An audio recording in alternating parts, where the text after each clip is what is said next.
everyone, and welcome to Phillies Extra from the Philadelphia Inquirer. I'm your host, Scott Lauber, and I write about the Phillies and Major League Baseball for the Inquirer and Inquirer.com. This is our baseball interview show, and it's available to watch on YouTube, Facebook, or on our website by clicking over to the Inquirer live page. If you're on the go, maybe you're in the car or at the gym or down the shore for the weekend, you can take us with you and listen on Spotify or Apple Podcasts. But no matter where you are or how you found us, I want to thank you very, very much for letting us be a part of your week. My guest today is former Phillies general manager Ed Wade, and I can't think of a better time to invite him in for a conversation.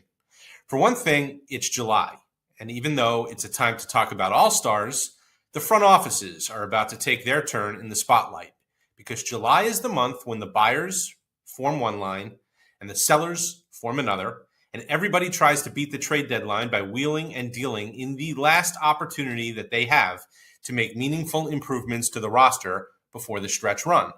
This year, the deadline is Thursday, July 31st at 6 p.m., so clear your schedules and mark your calendars and get the rumor mill started because lots of trade rumors here in the next 3 weeks. Ed Wade ran the Phillies front office for 8 trade deadlines from 1998 to 2005, then spent 4 more years with the Houston Astros from 2008 to 2011.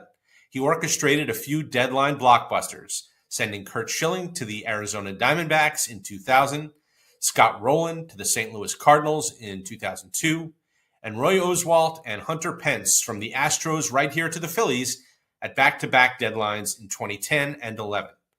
I wanted not only to ask him about those swaps, but also get his perspective on what it's like to be a GM this time of year. You know, is your phone buzzing at all hours of the day and night? Are you in constant communication with your scouts and executives in your inner circle? And what was the most inconvenient time and place that he had to work through a potential trade? But there's another great reason to have Ed Wade on the show. In 3 weeks, right after the trade deadline, the day after, as a matter of fact, he will be inducted into the Phillies Wall of Fame, along with Jimmy Rollins. Ed will be the 6th executive to receive the honor, joining Paul Owens, Pat Gillick, Ruley Carpenter, John Quinn, and David Montgomery. The Phillies didn't make the playoffs under Ed's stewardship, but they did sign or draft or develop so much of the core that made up the 2008 World Series team. In fact, during the National League trophy presentation in 2008, Gillick stood on a podium and said, quote, "A lot of credit for this celebration should go to Ed Wade. 3/4 of our infield, Cole Hamels, Pat Burrell, they're all his guys. I kind of filled in around what Ed had in place," unquote. Wade also signed Jim Thome as a free agent, a move that resonated across the sport at a time when the Phillies had only one winning season in the previous 9 years. It helped the Phillies' pursuit of Thome that they hired Charlie Manuel 1 year earlier as a special assistant. As you probably know, Charlie was Thome's hitting coach in the minor leagues and later with Cleveland, and they developed such a tight bond that Thome often refers to Charlie as his baseball father. But do you know how that deal got closed? Wade, who was a sports writer before becoming a team executive, wrote in an email to Thome and his wife Andrea reasons why he believed a quiet Midwestern guy like Thome would be a good fit for Philadelphia and vice versa. It was a heartfelt note that proved to be just the right touch. Thome still credits Wade with reassuring him that he was making the right move. As then assistant general manager Mike Arbuckle once told me, quote, "Ed's personality helped with Jim because Ed was that low-key, not high-pressure approach. I think Jim trusted Ed, personally trusted that what Ed was saying was the truth. It wasn't just a selling job," unquote. So we're going to get into a lot of that and more, including Wade's post-baseball projects, which include writing 2 novels. You won't want to miss that. And if you stick with me after our conversation, I'll have a few thoughts on the Phillies as they head into the All-Star break. And as always, I'll take a listener question at the end as well. Let's get right into it then. Here's my sit-down with Ed Wade. Ed Wade, welcome to Phillies Extra from the Philadelphia Inquirer. Thanks so much for doing this. Happy to be with you, Scott. Let me start by offering my belated congratulations on the Wall of Fame. It's going to be a great night at Citizens Bank Park on August 1st when the Phillies honor you and Jimmy Rollins. And I'm sure it's something that you're you're looking forward to being at the ballpark that night with your family and getting that honor. There's no question about that. It's something that I never even dreamed about. In all candor, it was, everybody remembers when they get fired, and the way things were viewed at that point in time. At least I do. John Middleton at the alumni event last year sort of intimated the possibility of something that we didn't have any more conversation about it, and I didn't think a whole lot about it. And fast forward about 2.5 months ago, I'm picking up dry wood, deadfall in the backyard, and came back in and had an email from him. And so, yeah, it's an incredible honor. Realistically, the way that I look at it, it honors a lot of people. I can't address all of them that night, but the theme of what I think is going to be about a 3-minute speech, it's really going to be dedicated to all those people that have been involved from the very beginning of my career and all the way through to when we had the chance to build that club and see what happened in 2008. Well, you're a writer at heart, a novelist, as a matter of fact, and we'll talk about preserved honor, the follow-up to delayed honor, in just a bit. But I've got to ask, because we had Billy Wagner on the show a few weeks ago, and I asked him how his Hall of Fame speech was going, and we talked a little bit about that. Have you jotted down, your thoughts yet about what you might want to say during the those few minutes that you're allotted on August 1st, kind of that Wall of Fame ceremony? Yeah, I've got it locked in at this point. I've gone over it several times, and as I said, the theme is not only to thank the people who were there at the time when we were putting the club together, but also all those people, for whatever reason, for a guy from Carbondale, Pennsylvania, to have so many supporters over the course of my career, even before I got into baseball, from the standpoint of some of the journalism, different part-time jobs I had to get experience that led to one thing to another. So that's really the theme of it. It's because you can stand there. It's not my style to be an I, me guy, but when you look at what transpired, whether it's the club being put together or people, again, working with me over the years, or Pat Gillick saying what he said after they won in 2008, I think that really was something that it sort of cleared the air of a lot of different things. The fact that Pat, in that circumstance, would say something. So I think it's important from my standpoint to recognize as many people as possible in a short period of time. So as I said, I think I've got it pretty locked down at this point in time. Well, I know Jimmy's going to need a lot of time for his, I would assume. Well, it is an incredible honor, right, for someone who grew up in Lackawanna County and went to Temple and worked his way up from a college internship with the Phillies at what, age 20, to becoming the 7th general manager in franchise history. And since you're, a Wall of Fame classmate with Jimmy Rollins, and he made his major league debut as a September call-up during your 3rd season, I think, as GM. I wonder if you could share your best J-Roll story from your time together with the Phillies, or when someone says to you, hey, young Jimmy Rollins, right? You had the privilege of bringing him to the big leagues. What was that like? What was he like? Well, a lot of times when you get to spring training, you've got younger players in camp for the first time. They're sort of in awe of their surroundings. Jimmy wasn't in awe of anything. Jimmy was Jimmy from the very beginning. I remember one day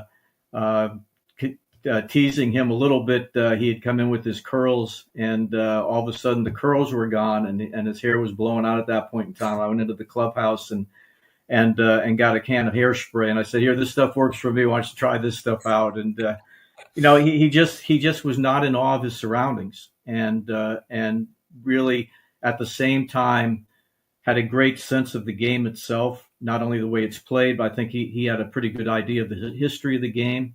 And he was open to a lot of people's opinions, but I think at the end of the day, he was going to play the game his way. He certainly benefited from guys like Larry Bowe and others who had been through it, particularly somebody like Bowe, who not only played the position, but also had so much knowledge that he could share with him. And I think Jimmy really, really grasped that. People saw the swagger and everything, but Jimmy could back up just about anything that he either talked about or exhibited on the field, because he was always prepared.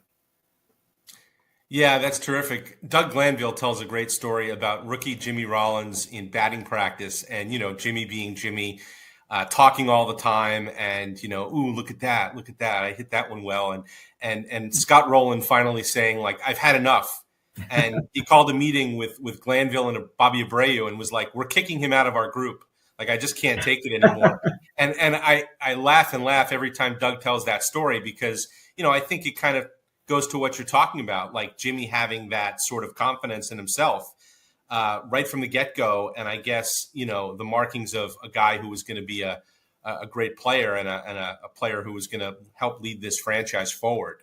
Could you tell that? Like, I mean, kind of get the feeling that you could sort of tell that even as a right when he got started. Yeah, well, you can kick them out of whatever groups you want, but once the bell rings and you're out there on the field, you want the guys like Jimmy Rollins out there, and his personality, it was always on, but at the same time, he was absorbing all the other things that were going around. It wasn't always Jimmy just talking; it was him knowing that there were guys like that out there on the field, whether it was with Bo or later on with Charlie. The byplay and all that kind of stuff maybe grinds on some people. Obviously, Scott's approach was different than Jimmy's, but at the end of the day, this was a guy that understood what he felt that he was capable of doing, and consistently went out there and backed it up with his performance on the field and his presence in the clubhouse. I mean, he knew when it was time to shut that part of it down and focus on the game itself. You alluded to the comments Pat Gillick made after they won in 08. I think it was during the pennant, the National League pennant celebration on the podium where he did that. And I know you were preoccupied at that point with the Astros and doing your job with the Astros, but I wonder in that moment, in that season, how much pride you took in the fact that so many of those guys had come into the organization during your time as a GM, and whether you felt, a certain kind of kinship or, just sort of like whether it was any validation for you, not that it happened here because you weren't here anymore, but whether that kind of validated your 8 years here. Well, a couple of different parts to that. First of all, my mentor through much of my career was Tal Smith, who I worked for 3 times. Tal was the general manager in Houston when I was first hired down there for my first full-time job in PR. Ironically, the other person who looked at him as a mentor was Pat Gillick. Tal and Pat worked together with the Yankees and in Houston before that, and then Pat became the general manager in Kansas City, or not Kansas City, in Toronto. But that relationship existed. As far as what he said, in all candor, at that point in time, I was the general manager of the Astros.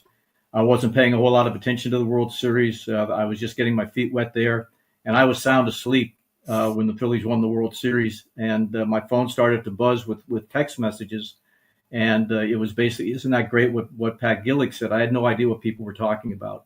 And then after the fact, I found out what he had said. And, again, it really was I felt a personal, and I don't look for personal validations, but I think it validated what we were trying to do.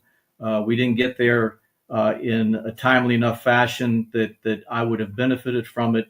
But the reality was that this was the goal of what we were trying to do when we were transitioning from Veterans Stadium to Citizens Bank Park. We had made the promise to our fans that things would change economically. Our first tangible sign of that was the signing of Jim Thome as a free agent. Obviously, got bumped around a little bit when I hired Charlie as the manager because people didn't quite understand Charlie when he spoke and things of that nature. And there were a lot of good candidates there that were being touted by others, members of the media or whatever. But for the club to get to that point and have it happen in and of itself is a great thing. But then for Pat to step out and in a position of where everybody's emotions are running high, and for him to say what he said, it indicates what kind of person Pat is, and why so many people over the course of his probably 50, 60 plus year career all think the same thing about Pat and what he not only brings to the game, but to the personnel that work for him. I always enjoy talking to you whenever we get a chance to talk, but there's another reason why I'm really excited about having you here this week, this month. It's July, right? Which means it's trade season in baseball. And this is the time of year where GMs take center stage a little bit. We all like to play armchair GM and make trades and talk about what we think Team X needs and what Team Y can give them for that. And you went through 12 of them, 12 deadlines as a GM, 8 with the Phillies. You did some buying. 2001 comes to mind with Dennis Cook and Turk Wendell. You did your share of selling as well. I'll ask this broadly, and you can take it in any direction you want, because I think anyone who's ever played fantasy baseball has wondered, what is it like in July to sit in that GM chair? Is your phone constantly buzzing? Are you sort of on call 24/7, 365, or throughout the month? Is it kind of like the heightened period that we all sort of on the outside assume that it is? Oh, it absolutely is, and it starts well before then. It starts when when people like Mike Ondo, who ran the pro scouting group, make sure that we've got guys in the field seeing the right players and getting from the standpoint of where we felt the fits were, to then determine what types of players may be available. Are we getting second looks at guys? And we're sending scouts everywhere. Somebody might be scouting a game on the West Coast. The next thing he knows, he's in Houston or Dallas seeing a player that maybe we hadn't got second looks at. We've got guys that all the way down to A-ball watching players. We're reading reports. We're meeting internally to talk about what may or may not work. We're initiating phone calls, whether it's myself or Ruben Amaro or Mike Arbuckle, to other teams to see if they see a fit with us and express interest in a certain player. And you continue to do this right up until that deadline. And sometimes you sit back and say, I think we did well. Other times you say we didn't get anything done, but I think we did well, because the price to pay was going to be too high. And one of the things I always think about is time and circumstance. And that really comes into play when you're talking about the trading deadline and your club that you think you're a club that's close to winning. At what price are you willing to pay to take that next step to get there? Is it realistic to think that one move or two moves are going to take you to exactly where you want to be? And if that's the case, then you've got to think about maybe trading some of your prospects. But when a Chase Utley's name comes up when you're talking to Oakland about pitching, it's a non-starter for us, and I'm sure it would have been an attractive thing for our fans because they weren't quite sure about what Chase Utley was at that point in time. But realistically, we were building for the long run, and as I've already indicated, I wish it had happened sooner from the standpoint of 08. We should have happened in 05. But the reality was that if you're going to deviate from your plan that you think is solid, you better make sure that it's the right move to make. And sometimes it is, and sometimes it isn't. Sometimes you're forced to use the trading deadline to maybe save some payroll, because again, our circumstances at the Vet were different than what they're going to be at Citizens Bank Park. So you push the accelerator as hard as you can, but don't push it hard enough that you've closed your eyes to what impediments might be there in front of you if you don't put your foot on the brake. But I always felt that we had a lot of great people working as our pro scouts, great impact or input from our player development people who live with these minor league players and the prospects, and not only cultivate them, but also get to know them enough and try to figure out, are these the types of players that really fit in the city of Philadelphia, where the demands are high? I mean, it's a big price to pay to wear that pinstripe uniform in Philadelphia, and your minor league people have a way of knowing some of the pluses and minuses from not only a competitive standpoint, but also, are these guys mentally up to the challenges that they're going to face, not only at the big league level, but facing it in a town like Philadelphia. So all these things come into play. You hope you make the right decision when the clock goes past, 1 minute after midnight on July 31st. You hope you've done the right thing for your club, but now you got to go out and play the game. Thanks for reminding us, too, that it used to be a midnight deadline. I got to tell you, as a newspaper writer, I am glad that it is now a 6 p.m. deadline and we don't have to stay up till midnight anymore. But you're right, it used to be that. And, it's funny, we always talk about the trades, reliving trades that got made, whether it's, in your case, a lot of people, go back and talk about the Schilling trade or the Roland trade, or, the trades you made to add, or, when you're in Houston trading Hunter Pence here, and whatnot.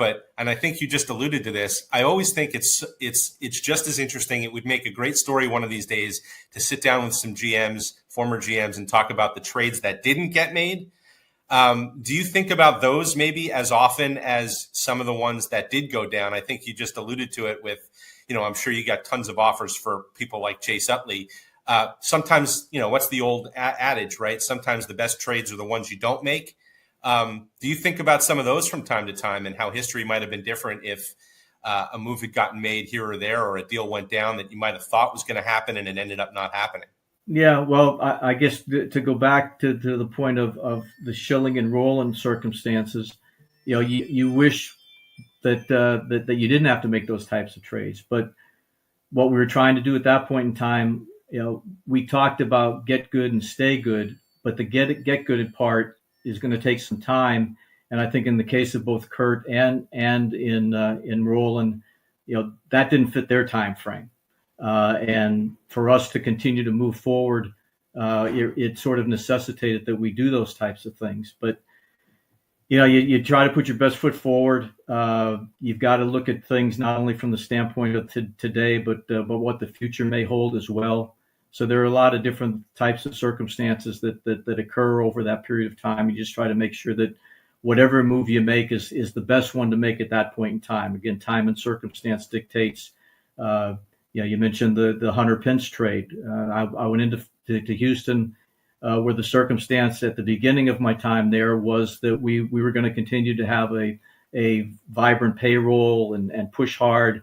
And then the club went up for sale, and Drayton McLean and then Jim Crane coming in afterwards. All those different things were happening at the same time, which changed the dynamic of what we were trying to do. And all of a sudden we go from building around a guy like Hunter Pence to saying from an economic standpoint, we've got to drive the payroll down and end up making moves like that. So there's a lot of different circumstances that go into play aside from the talent, because anybody could look at a club and say, if you were building a club and you wanted a number one starter, wouldn't Curt Schilling be a good place to start? And we were just working from an opposite standpoint. The same is true, a Hall of Fame third baseman. You're about to trade a Hall of Fame third baseman. You say you're trying to get better, but now you're doing this. But the time and circumstances dictated that that's the thing that we had to do, whether it's from an economic standpoint or the fact that the player viewed things differently than we did.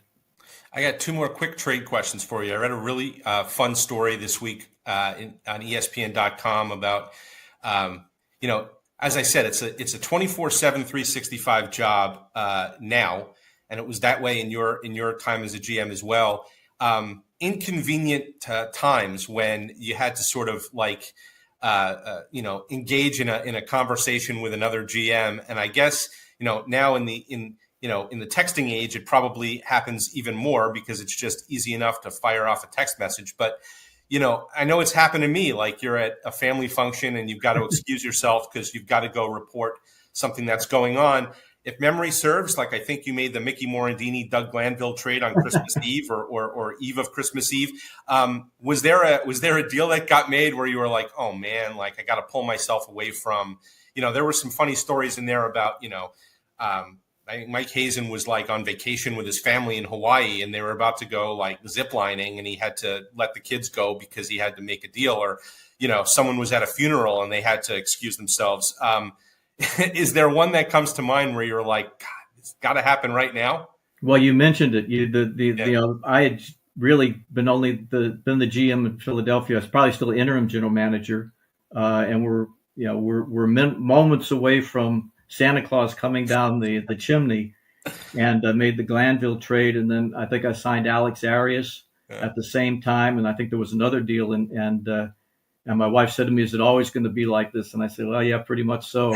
And it turned out to be such, because for whatever reason, good, bad, or indifferent, a lot of the things that you have to do in that job push the more important things, your family, vacations. There were no vacations. Vacations were bringing your family on the charter to games, or deciding that they may like to go to see games in Scranton, things of that nature.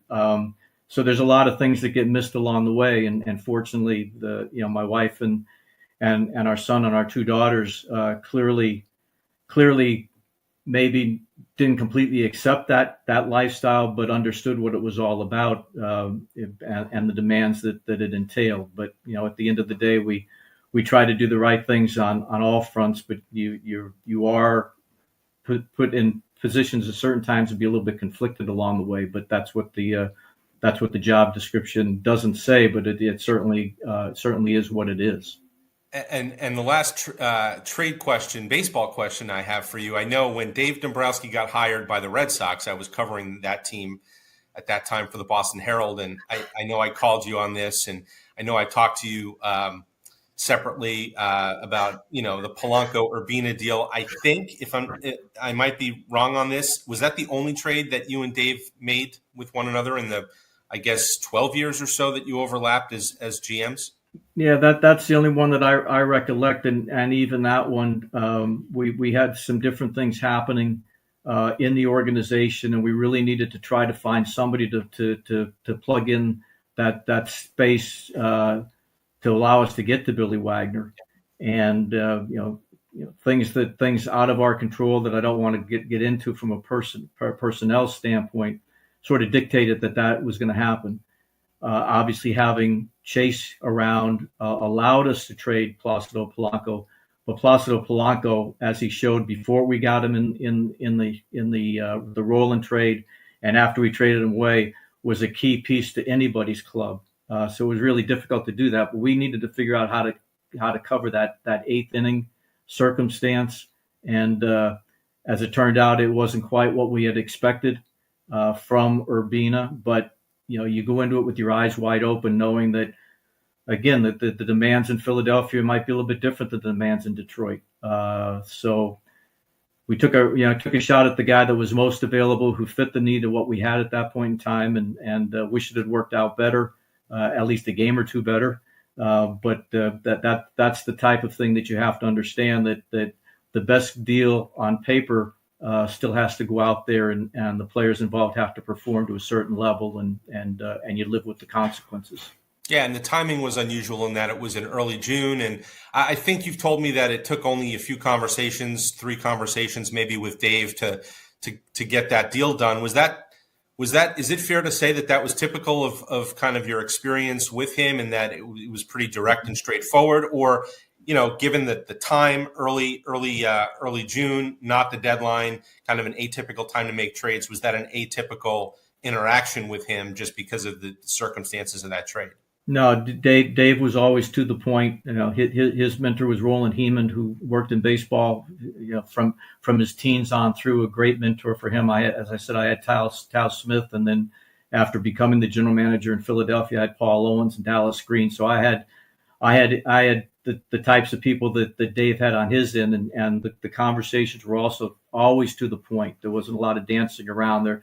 There were some guys that when you get off a phone, you felt like you had to take a shower because of not only the context of the conversation, but going on and on and on. We had several conversations that never led to deals, but at the same time, when we got to the point of the Urbina Polanco deal, it was short and to the point, which is what somebody would expect, both on his end and my end, because there's no sense to dance around things. Let's get to the point and see where it leads us, and maybe it doesn't lead us anywhere.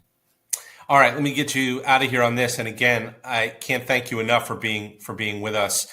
My friend and colleague Matt Breen wrote a great piece in the Inquirer back in January, I guess, about your post-baseball endeavors as an author. And in 2012, you self-published a mystery novel called Delayed Honor, which I think you started writing in 2006 between GM jobs. Right. About a fictional retired Navy SEAL named Steve Lown. Then last November, you released Preserved Honor with the same protagonist character. First, where did you get the idea for Steve? Is he based on someone in your life, or is he kind of an amalgamation of people who you've come across? And also, look, as someone who writes for a living, I'm always curious about to talk to other writers about their process. You studied journalism. You did some sports writing. What kind of led you to the fictional world and the idea that you wanted to sit down at a computer screen and explore writing in that way? Well, as we've talked about throughout this period that we've addressed, there was no free time. There wasn't any time, and all of a sudden, '05, I transitioned right almost directly into work for Kevin Towers in San Diego, scouting, and was still involved. And then the Astros GM job came around, but I never had that period of time where there was time to do anything but baseball. So when the first opportunity came, I just started to think about different things. I'm fortunate enough to have met a lot of people. I've got 43 skydives with most of them with SEALs. The leapfrogs used to jump into opening day every year, and our son's a Naval Academy graduate, so I'd introduce myself to them and made a lot of friendships there along with the jumps. So there is an aspect of that. But it was just really just using my imagination. The town that I've got the both books set in is a town, Fremont, Pennsylvania, which is sort of mirrored after Carbondale, where I grew up, a small town in northeast of Scranton. So I use that type of thing. I've got a Catholic priest there that is patterned after the priest that the Monsignor that ran the parish here in Pittman. So he's in there. The second book, I've got an elderly man who surprises Steve Lawn, the main character, by telling him that they had spent 6.5 years in prison, but then goes on to explain that the 6.5 years were actually 6 years, 6 months, and 6 days as a POW in Vietnam, and that is patterned after a man named Jack Fellows, who my wife Roxanne actually met at a Navy football game and said, "You've got to meet this man." And I ended up taking him to bring him to spring training and got to know Jack, and he told his story about what he went through. So it was using characters like that, and then using my imagination and just knowing that it was really just it wasn't anything other than just a mental exercise to be able to do something rather than just sit and play pinochle on the computer. Well, both books are on my off-season reading list, and I can't wait to get into them. I'll have to raise the price then. Yeah, absolutely. Somebody will actually buy it. I'll take a screenshot of the Amazon price now and check back. But yeah, they're both available on Amazon for anyone who wants to check them out. I'm certainly going to do that. Ed, this was a lot of fun. It's always great to talk with you. Always great to relive the time you spent as the Phillies GM. I'm really looking forward to August 1st at Citizens Bank Park. I know it's going to be a wonderful night for you and your family, and so well-deserved. Speaking of which, I know your grandkids keep you really busy these days, so I'm going to let you run and get back to them. But I can't thank you enough for spending some time with us at Phillies Extra from the Philadelphia Inquirer, and we'll see you in a few weeks. Thank you, Scott. I appreciate it. I, of course, want to thank Ed Wade again for joining me this week. For our Reporter's Notebook segment, I'm getting ready to leave for the All-Star game in Atlanta. I might already be there, depending on when you listen to this. So I want to talk about Zach Wheeler. I covered the last home game before the All-Star break last Sunday at Citizens Bank Park, and without question, one of the cooler things I've seen so far this season at the bank was the "Let's Go Wheeler" chant that started as soon as he popped his head out of the dugout to come out for the ninth inning. In case you somehow missed it, the Phillies had just taken the lead 3-1 on Bryson Stott's two-run homer, and Wheeler was at 100 pitches after giving up only one hit in the game, a solo homer to the Reds' Austin Hayes. Rob Thompson let Wheeler go back out for the ninth, and his first pitch to Will Benson, 97 miles an hour. He needed only 8 pitches to finish off his 5th career complete game and first since, get this, August 8th, 2021. Wheeler was asked afterward if it was the best start of his career, and he admitted that it might have been, which is saying something, because there are 2 things you have to know about Wheeler. One, he throws gas, but he doesn't blow smoke. He's about as direct as it gets, no BS.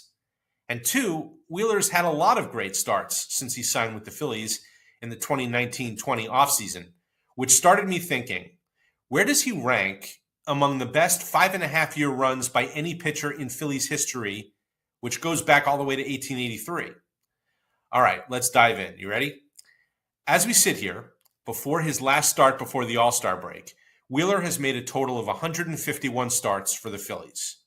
Here are his numbers in those starts. 2.85 ERA, 1.008 whip, 945 and a third innings, 1,047 strikeouts, and 212 walks. I went back 100 seasons, so let's take Grover Cleveland Alexander and the dead ball era out of the equation. Last 100 years, going back to 1925, and looked up the best 151 start stretches by a starting pitcher in Phillies history. I found only 4 pitchers who ever had a lower ERA than Wheeler's 2.85 in a span of 151 starts. Here's the best of the best. Jim Bunning, from May 29th, 1964 to October 1st, 1967, 2.51 ERA, 1.038 whip, 1,127 and a third innings, 937 strikeouts, 222 walks. Okay. Robin Roberts, August 29th, 1950 to July 27th, 1954, 2.70 ERA, 1.052 whip, 1,253 and a third innings, 610 strikeouts, 208 walks. Third pitcher, Steve Carlton, from September 26th, 1979 to June 4th, 1984, 2.72 ERA, 1.162 whip, 1,171 and two-thirds innings, 1,105 strikeouts, 352 walks. And lastly, number 4, Chris Short, from July 31st, 1963 to April 10th, 1968, 2.76 ERA, 1.149 whip, 1,077 innings, 807 strikeouts, 297 walks. Now I'll note, Roy Halladay and Cliff Lee made fewer than 151 starts for the Phillies, so they're not included in this exercise. But Cole Hamels' best 151 start stretch with the Phillies produced a 2.88 ERA, a shade above Wheeler's 2.85. Curt Schilling's best 151 start stretch with the Phillies, 3.23 ERA. Kurt Simmons, 3.16. So you get the idea. And of those 4 pitchers that I mentioned who had a lower ERA than Wheeler over 151 starts, Wheeler has them all beat in whip, which is walks and hits per inning pitched. Only Carlton had more strikeouts. Only Roberts had fewer walks.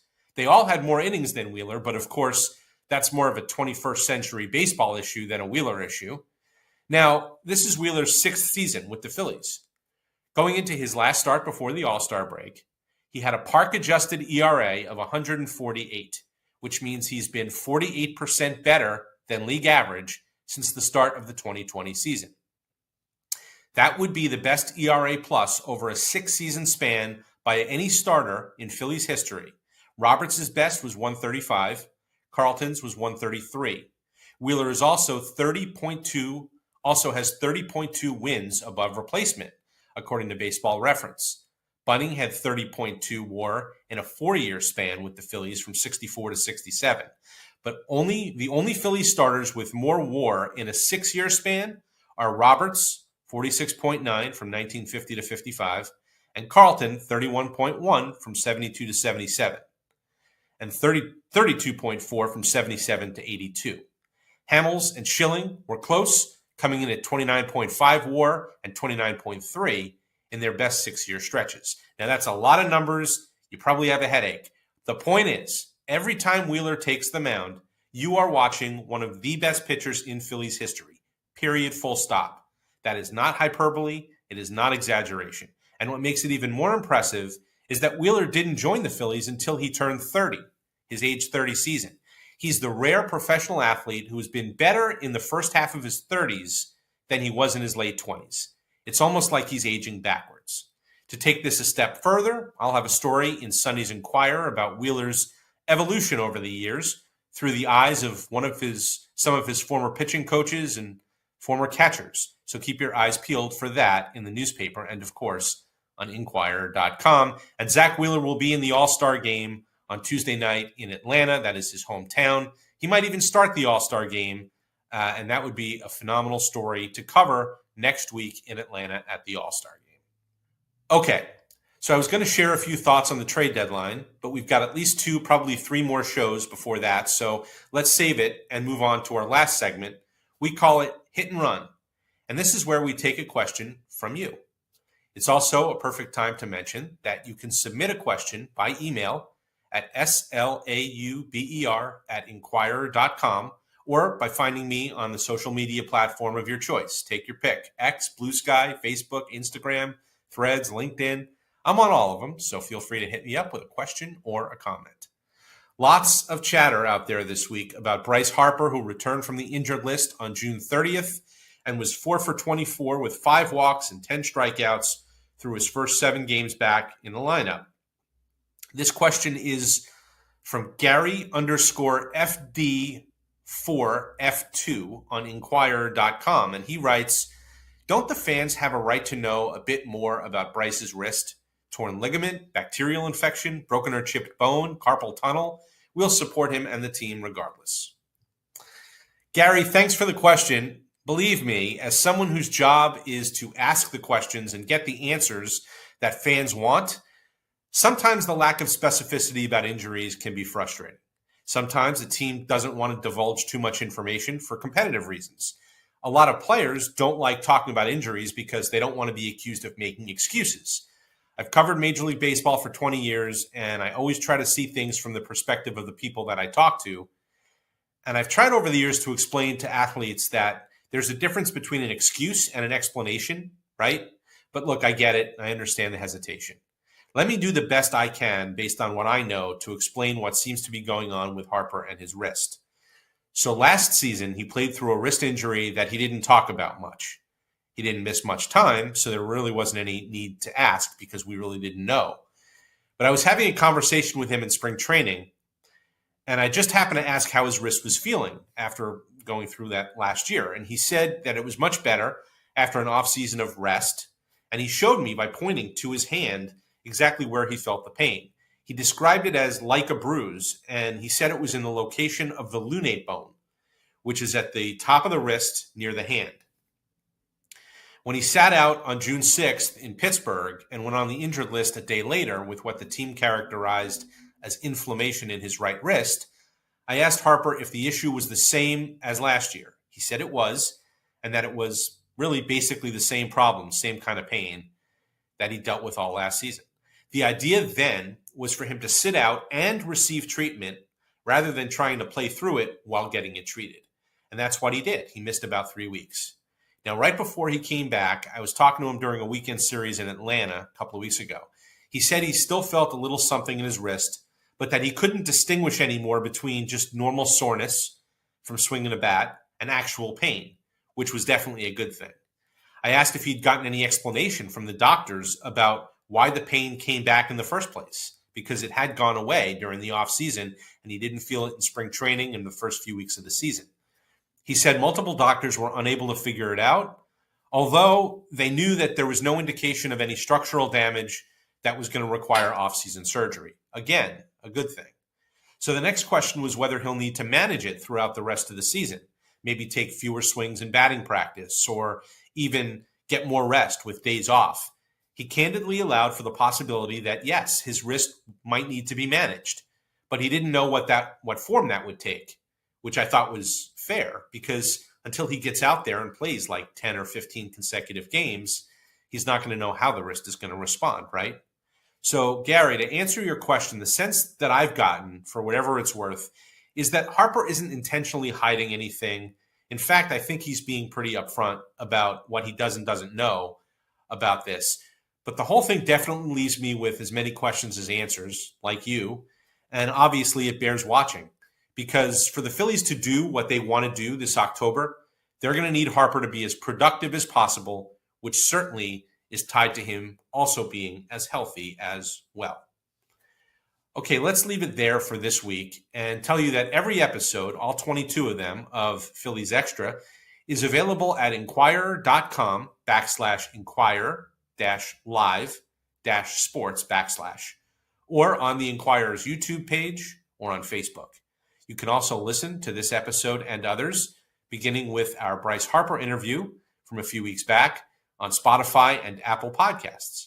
While you're there, please give us a follow and rate and review us. It really does help. Thanks again to my guest this week, former Phillies general manager Ed Wade. And thanks as always to our producer, Angelica Irizarry, who steps up to the plate every week. We send up the bat signal, sometimes on short notice, and she answers the call to keep us sounding good and make sure that this whole enterprise runs smoothly. Until next week, I'm Scott Lauber. Thanks to everyone for listening, watching, and of course, reading the Philadelphia Inquirer.